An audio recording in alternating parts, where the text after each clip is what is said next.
रमा एक विधवा होती. तिच्या नवऱ्याला वारून 2-3 वर्ष झाली होती. रमा टेलरिंगचं काम करून कसंबसं आपलं घर चालवत होती.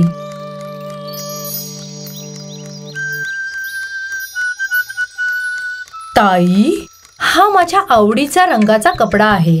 तुम्ही ह्याला खूप चांगल्या रीतीने शिवा. हा मीना, तसा शिवीन जसा तुला आवडेल, पण शिलाईचे 200 रुपये होतील. बाप रे बाप, 200 रुपये? ताई, हे तर खूपच जास्त आहेत. तुम्ही एक काम करा, 150 रुपये घ्या ना. ठीक आहे. रमाने काम घेतलं. रमाला एक कपडा शिवण्यामध्ये पूर्ण दिवस निघून जायचा. तेव्हा कुठे ती 100-200 रुपये कमवायची. पूर्ण मिळून महिन्याभरामध्ये रमा 5000 रुपये कमवायची, ज्यामधून 2000 रुपये घराचं भाडं आणि 2000 रुपयांचं घरचं राशन यायचं. आणि राहिलेल्या 1000 रुपयामधून रमा प्रत्येक महिने कृष्णाची शाळेची फी भरायची.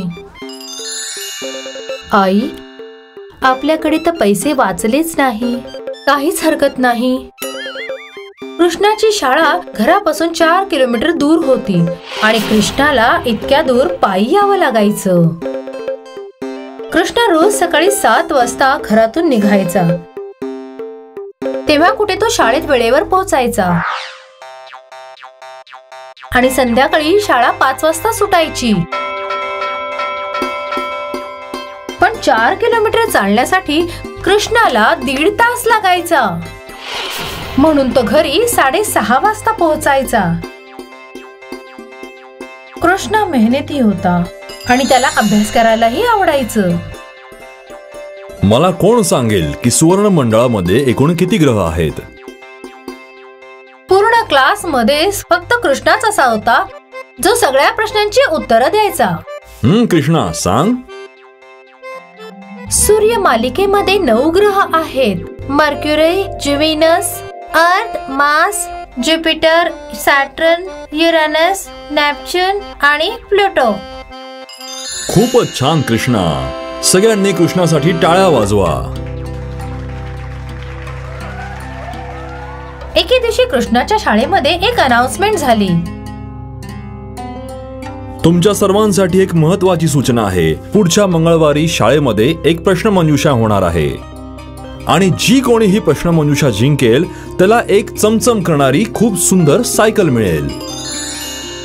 सायकलचं नाव ऐकून कृष्णाच्या डोळ्यांमध्ये चमक आली. आज जेव्हा कृष्ण आपल्या घरी परतला तो पुस्तक उघडून बसला. काय झालं कृष्णा? परीक्षा जवळ आली आहे का? नाही आई, मंगळवारी क्विज कॉम्पिटिशन आहे. मी भाग घेतलाय आणि जर का मी जिंकलो तर मला नवीन सायकल पण मिळेल. अच्छा, मग हे सगळं सायकल साठी आहे. ठीक आहे, पण पहिले तोंड हात पाय तर धु आणि काही खाऊन घे आणि मग जेवढं पाहिजे तेवढा अभ्यास कर. आणि मग 1 आठवडाभर कृष्णा अभ्यास करतच राहिला. त्याची आई रमा त्याची मेहनत बघत होती आणि तिने देवाजवळ प्रार्थना केली. हे देवा, कृष्णाची मेहनतीला फळ दे. आणि मंगळवारी रमाने कृष्णाला टिळा लावला आणि त्याला दही साखर पण चारली. आई, खूपच लवकर माझी नवीन सायकल येणार आहे. हा येईल. कृष्णा क्विज कॉम्पिटिशन मध्ये पोहोचला. जो सगळ्यात सुरुवातीला बेल दाबेल तो उत्तर देईल. प्रश्न पहिला. सोडियम क्लोराइडला सामान्य भाषेमध्ये काय नावाने ओळखतात? कृष्णा, सांग. सर, मीठ. पुढचा प्रश्न. अशा प्रकारे अनाउन्सरच्या प्रत्येक प्रश्नाचं उत्तर कृष्णाने दिलं. कृष्णा खूप खुश होता. आणि आजच्या या प्रश्नमंजुषेचा विजेता आहे सगळ्यांचा लाडका कृष्णा. सगळ्यांनी कृष्णासाठी टाळ्या वाजवल्या आणि कृष्णा आपली पहिली सायकल मिळवून खूप खुश होता. कृष्णा आपली सायकल घेऊन घरी पोहोचला. आई आई बघ ना माझी नवी सायकल. अरे वा, दोघे खूपच खुश होते. दुसऱ्या दिवसापासून कृष्णा आपल्या नवीन सायकलीवरून शाळेत जायला लागला. आता त्याला पहिल्यापेक्षा कमी वेळ लागायचा घरी पोहोचायला. काही दिवसानंतर कृष्णा आपल्या सायकलवरून घरी परततच होता की तेव्हा त्याला रस्त्यामध्ये त्याला एक माणूस पडलेला दिसला.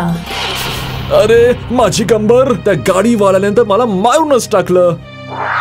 छोट्या कृष्णाने आपली सायकल स्टँडला लावली आणि तो त्या माणसाच्या मदतीला गेला.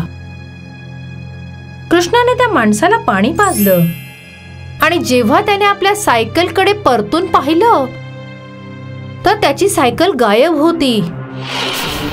अरे माझी सायकल कुठे गेली? कृष्णा आपल्या सायकलीला इकडे तिकडे शोधत होता, पण सायकल त्याला कुठेच नाही भेटली. तो तिकडेच रस्त्यावर बसून राहिला. तेव्हा त्याला एक आवाज ऐकू आला. तू आपली सायकल शोधतोयस ना? कोण आहे? कोण बोललं? मी आहे. मी बोलणारा एक माकड आहे. मी तुला तुझी सायकल वापस मिळवून देऊ शकतो, पण या बदल्यात तुला मला जेवण द्यावं लागेल.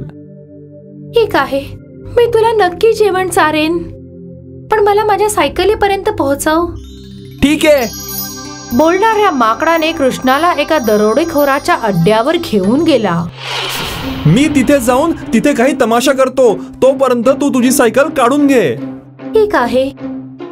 आणि त्या माकडाने मोठ्या माणसाच्या पोटावर उडी मारली. काय रे जाड्या, अजून किती खाशील? तुला तर मी आता अद्दल घडवतो. अरे अरे अरे अरे थांब थांब. अरे माझं पोट. छोटू पकड याला. अरे अरे पकड पकड पकड पकड याला पकड. छोटू लाल आणि मोठू लाल इकडून तिकडून त्या माकडाला पकडण्यासाठी धडपड करत होते आणि कृष्णाने आपली सायकल पळवली. याच्यानंतर कृष्णाने आपली सायकल आणि त्या बोलणाऱ्या माकडाला घेऊन घरी आला. त्याने आपल्या आईला सगळी गोष्ट सांगितली. आई, ह्याने मला माझी सायकल परत मिळवून दिली. आजपासून आम्ही दोघे दोस्त आहोत. काय आपण ह्याला रोज जेवायला देऊ शकतो का? हा, का नाही? आणि त्या दिवसापासून कृष्णा आणि ते बोलणारं माकड चांगले मित्र बनले.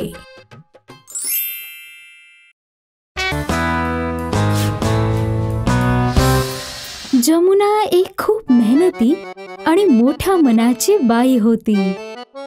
ती खूप चविष्ट कुल्फी बनवून सुलतानपूरमध्ये विकत असे. कुल्फी विकूनच ती स्वतःचं घर चालवत असे. मुलांना तिची कुल्फी खूप आवडत असे. कुल्फी ले लो, कुल्फी, कुल्फी ले लो. एक कुल्फी कितीला दिली? 5 रुपये बेटा. माझ्याजवळ तर 1 रुपया आहे. ठीक आहे, 1 रुपया देऊन टाक. हे घे कुल्फी. जमुनाचं मोठं मन पाहून तिची मैत्रीण थोडी अस्वस्थ होऊन जायची. जमुना, जर तू एवढ्या स्वस्त कुल्फी विकशील तर तुला खूप तोटा होईल. तू तुझं घर कसं चालवशील? मला तर फक्त या मुलांना ही कुल्फी खाताना बघूनच आनंद होतो. जमुनाला एक दिवस रस्त्यावर उन्हातून अस्वस्थ असलेला एक कुत्रा दिसला. जमुनाने त्याला पण कुल्फी दिली. आता तो कुत्रा जमुनाच्या सोबतच राहू लागला. जमुना कुल्फी विकायला जायची तर तो पण तिच्या मागे मागे गल्ली गल्लीत जात असे. जमुनाची स्वादिष्ट कुल्फी हळूहळू पूर्ण सुलतानपूरमध्ये प्रसिद्ध झाली. सगळी मुलं आता फक्त तिच्याचकडून कुल्फी घेऊन खायची. मुलं तिला प्रेमाने जमुना मावशी म्हणायचे. जमुना मावशी आली, जमुना मावशी आली, जमुना मावशी मावशी आली. आधी मला नाही, आधी मला दे. अरे एक एक करून या ना मुलांनो, सगळ्यांना कुल्फी देईन. आज खूप साऱ्या कुल्फ्या बनवून आणल्यात. जमुनाच्या कुल्फीची वाढती विक्री बघून आईस्क्रीम विकणाऱ्या हरियाला खूप जळण होऊ लागली, कारण आता सगळी मुलं त्याच्या आईस्क्रीमच्या जागी जमुनाकडून कुल्फी घेऊ लागले होते. हरियाने आपल्या आईस्क्रीमची विक्री वाढवण्यासाठी एक युक्ती काढली. अहो जमुना ताई, किती काळ असं डोक्यावर वजन घेऊन तुम्ही गल्लोगल्ली फिरणार? एक काम करा, तुम्ही तुमच्या सगळ्या कुल्फ्या मला विकून टाका.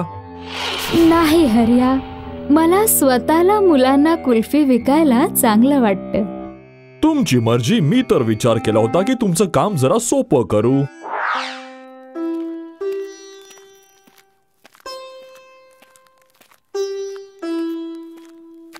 हिला कुल्फी विकण्यापासून रोखण्यासाठी मला काहीतरी करावं लागेल. जमुना कुल्फी विकण्यासाठी गावात फिरत असे. तो कुत्रा पण तिच्या सोबतच फिरत असे. जमुना एका गल्लीतून जाताना कुल्फीसाठी आवाज देते. तेव्हा हरिया सायकलवर जमुनाचा पिछा करतो. संधी मिळताच धक्का मारून मी हिला पाडून टाकीन, तेव्हा हिच्या सगळ्या कुल्फ्या खराब होतील. हरिया जमुनाला धक्का देण्यासाठी जसं जवळ येऊ लागतो, तो कुत्रा त्याला बघतो आणि त्याच्या सायकलवर उडी मारून उलटा त्यालाच पाडतो. अरे देवा, हे कुत्र्या माझा पाय सोड रे, सोड सोड सोड. अरे वाचवा मला, सोड सोड, वाचवा, कुणीतरी वाचवा. हरिया कसं बस आपला जीव वाचवत तिथून पळू लागतो. जमुनाची कुल्फी बर्बाद करण्याच्या प्रयत्नात खुद स्वतः बर्बाद होतो. त्या कुत्र्याने जमुनाची कुल्फी बर्बाद होण्यापासून वाचवली. या गोष्टीतून आपल्याला हे शिकायला मिळतं की मेहनत आणि दयाचं फळ नेहमी चांगलंच मिळतं. जे दुसऱ्यांवर दया करतात ते कधीही अडचणीत नाही फसत. माहेरी काही दिवस थांबल्यानंतर मंजू आपल्या सासरी परत चालली होती. मुली सांभाळून जा हा, आणि टांगेवाल्याला पैसे देऊ नकोस, तो तुझा काकाच लागतो. आणि हा, रस्त्यात तहान लागली तर पाणी विकत घेऊन नको पिऊस, कुणाकडूनही मागून पी. मंजू मध्ये आपल्या कंजूस आईचे सगळे गुण होते. सासरी पोचून सगळ्यात आधी ती आपले सगळे पैसे तिजोरीत बंद करून ठेवते. तेवढ्यात मंजूची मुलगी तिकडे येते आणि म्हणते, आई, आईस्क्रीम वाला आला आहे, मला आईस्क्रीम घेऊन दे. बाळा, नवीन आईस्क्रीम विकत घ्यायची गरज नाहीये. 4 दिवसांपूर्वी जे आईस्क्रीम तू जमिनीवर पाडलं होतंस ते मी उचलून फ्रीज मध्ये ठेवलेलं. आज तू तेच खा, मी आत्ता घेऊन येते. मंजू इतकी कंजूस असते की कांदा आणि बटाट्याची सालं सुद्धा बघत नसते. त्या सकटच ती भाजी बनवते. वहिनी, हे काय, भाजीत कांदा आणि बटाट्याची सालं पण घातलीयस? माहितीये का तुला कांदा आणि बटाटा किती महाग झालेला आहे? ते कमवतात तर तुझे भाऊ, तू तर इथे बसून फक्त तोंड चालवतेस. मम्मी, मी आंघोळीला जाते. नको, काल तर तू आंघोळ केलीच होतीस, आज नको करूस. रोज रोज साबण आणि शॅम्पू वाया घालवायची काय गरज आहे? एक दिवस मंजूच्या घरी एक बाई मिठाई द्यायला येते. अहो ताई, माझ्या बहिणीच्या सुनेला मुलगा झालाय, ही घ्या मिठाई, असं म्हणून ती बाई निघून जाते. आई, मला पण दे ना मिठाई खायला. नाही बाळा, 7 दिवसांनंतर दिवाळी आहे, हीच मिठाई उपयोगी पडेल. मंजूच्या बहिणीचं सासरही मंजूच्या गावातच होतं. मंजूची बहीण कधी कधी तिचा मुलगा चिंटू सोबत तिच्या घरी भेटायला यायची. मंजूसाठी चिंटू उपद्रवी व्हायचा, कारण चिंटू जेव्हा त्यांची मावशी मंजूच्या घरी जायचा खूप खर्च व्हायचा. मावशी, माझी चड्डी फाटली आहे, दुकानातून नवीन चड्डी घेऊन दे ना. बाळा, फाटलेली पॅन्टच घाल, इथे घरी तुला कोण बघायला येतंय? नाही, लोक मला नंगा नंगा म्हणून चिडवतील. तर मग पॅन्ट घाल ना. पॅन्ट तर चड्डीच्या वरच घातली जाते. नाही रे, बिना चड्डीचीच पॅन्ट घालून राहा. दुसऱ्या दिवशी चिंटू मंजूला म्हणतो, मावशी, माझी पेन्सिल संपली आहे, मला पेन्सिल हवी आहे. आता परवाच तर तुला पेन्सिल घेऊन दिली होती, खाऊन टाकलीस का पेन्सिल तू? नाही, मला नवीन पेन्सिल हवी आहे. पैसे काय झाडावर लागतात का? लावेन आता 2 थप्पड, मग बरोबर सरळ होशील. चल पळ. चिंटू रडत रडत तिथून निघून जातो. काही दिवसांनी चिंटू स्वतःच्या घरी निघून जातो. तेव्हा मंजूला चिंटू सोबत आपल्या वागण्याचा पश्चाताप होऊ लागतो. मग एक दिवस मंजू चिंटूच्या घरी जाते.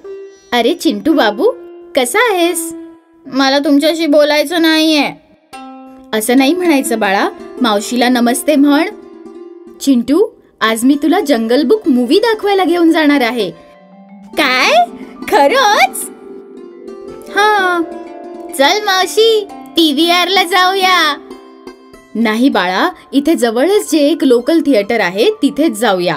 शेवटी फिल्मच तर बघायचे, कुठल्याही सिनेमामध्ये बघूया.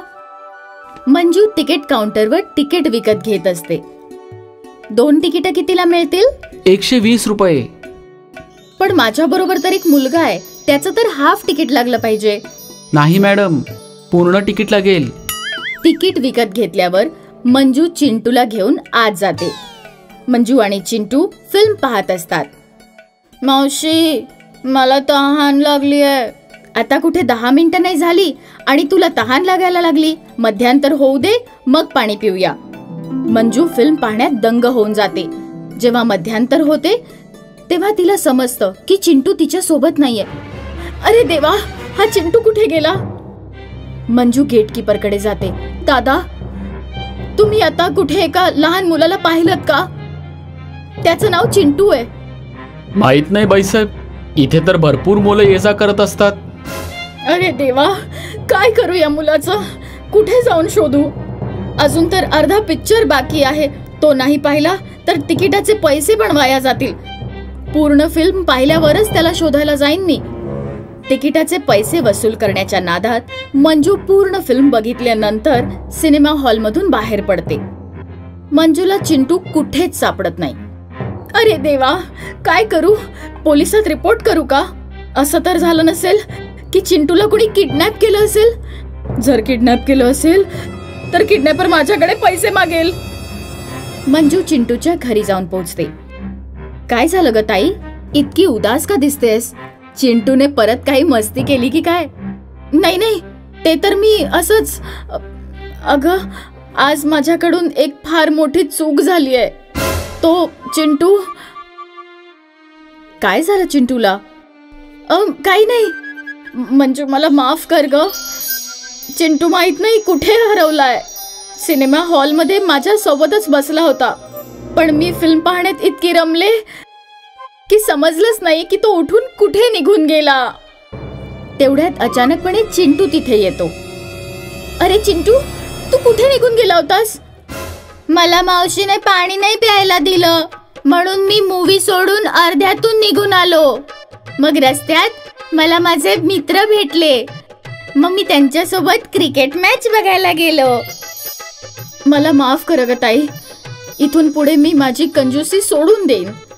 त्या दिवशी मंजूला जाणीव झाली की अति कंजूसी चांगली नसते. कधी कधी थोडेफार पैसे वाचवण्याच्या नादात माणूस फार मोठ्या त्रासात अडकू शकतो. ही गोष्ट आहे विमला आईस्क्रीम वालीची. विमला आपल्या आईस्क्रीम साठी प्रसिद्ध होती. मला ऑरेंज फ्लेवर पाहिजे आणि मला लेमन आणि मला तर स्ट्रॉबेरी फ्लेवर पाहिजे. हा, सगळ्यांना देते आहे. विमलाच्या हातात नेहमी एक घंटी असायची.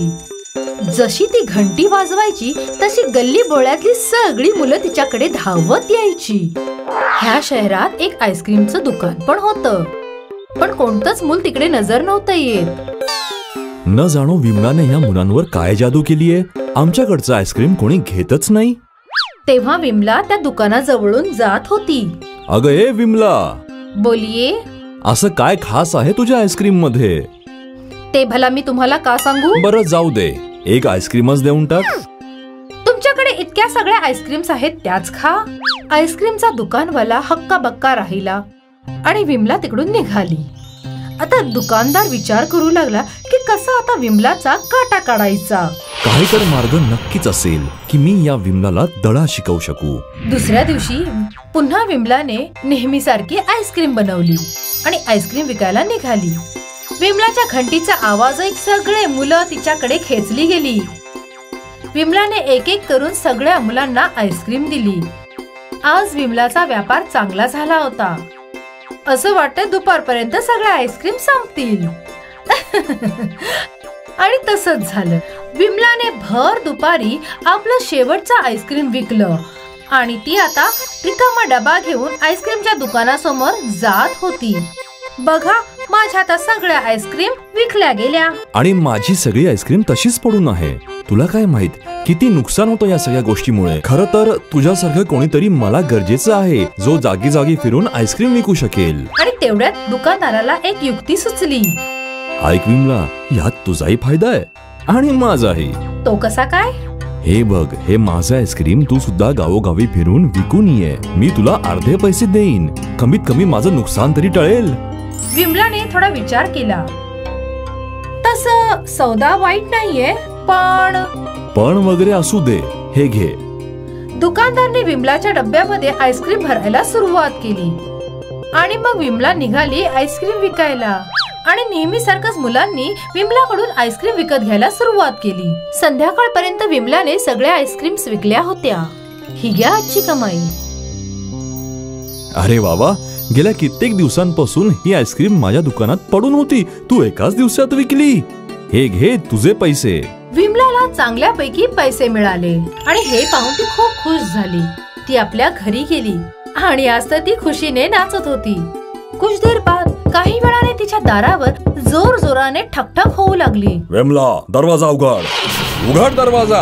आले. विमलाने दरवाजा उघडला आणि बघितलं तर सगळे गाववाले हातामध्ये लाकडी घेऊन उभे आहेत. काय झालं? तू आमच्या मुलांच्या आयुष्याशी खेळत आहेस विमला. किडे असलेलं आईस्क्रीम तू त्यांना खायला का दिलंस? नाही, मी भला असं का करेन? मग काय आम्ही खोटं बोलतोय? हे बघ, हे तुझ्याकडचंच आईस्क्रीम आहे ना. विमलाने ते आईस्क्रीम पाहिलं तर तिला आठवलं की हे आईस्क्रीम तर त्या दुकानदाराचं आहे. ते तुझ्याकडनं ही अपेक्षा नव्हती. तू आमच्या मुलांच्या आयुष्याशी खेळत आहेस. उद्यापासून तुझ्याकडचं आईस्क्रीम गावामध्ये कोणीच घेणार नाही. सरपंच रागावून तिकडून निघून गेले आणि गाववाले पण गेले आणि विमला तिथे बसून रडायला लागली. किती मूर्ख आहे मी. कमीत कमी आईस्क्रीम विकायच्या आधी त्याला पाहायचं तरी होतं. लालचेने मला आंधळं बनवलं होतं. मूर्ख आहे मी. विमलाला आपल्या लालचेवर पस्तावा होत होता. पण नंतर पस्तावून काय फायदा जेव्हा पाखरं खातील शेत. म्हणून तर म्हणतात मुलांनो, लालच वाईट गोष्ट आहे.